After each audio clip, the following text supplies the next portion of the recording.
سورہ اعلیٰ جس کو ہم کہتے ہیں سبح اسم ربک الاعلیٰ، 30ویں پارے کا یہ سورہ مبارکہ ہے، مکی سورت ہے۔ اس میں ایک مضمون اللہ تعالیٰ نے ارشاد فرمایا۔ اس کی پہلی آیت میں بڑی ہی خوبصورت روحانی بات ہے۔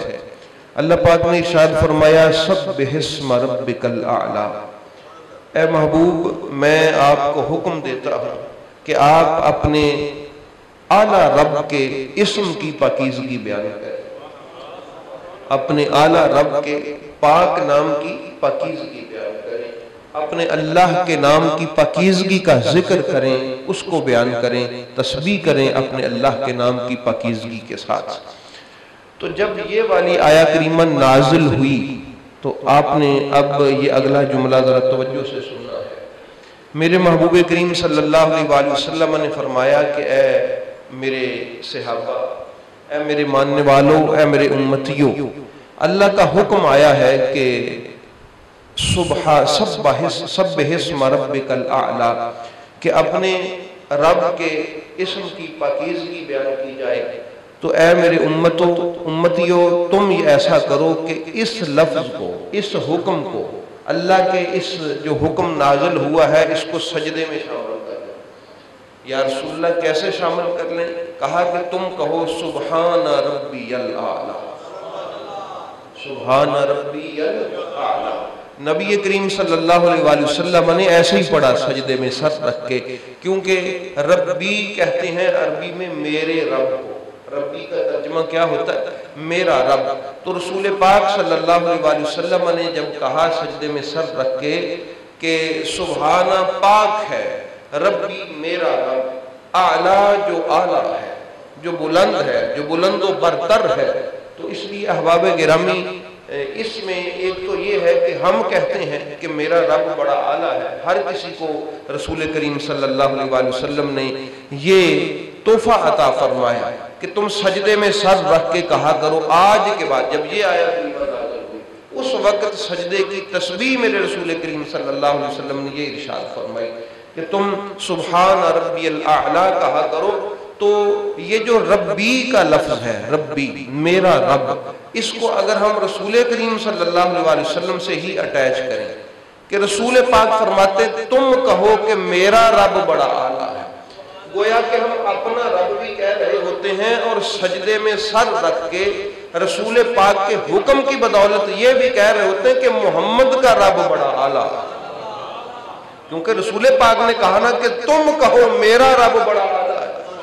رسول پاک نے کہا تم کہو کہ میرا رب بڑا اعلیٰ ہے، تو ہم نے پھر وہی لفظ جو رسول پاک کی زبان سے نکلا تھا کہ ربی میرا رب، ہم نے عرض کیا مولا ہم اسی لفظ کو اپنے سجدے کی تسبیح بنا کے عرض کرتے ہیں۔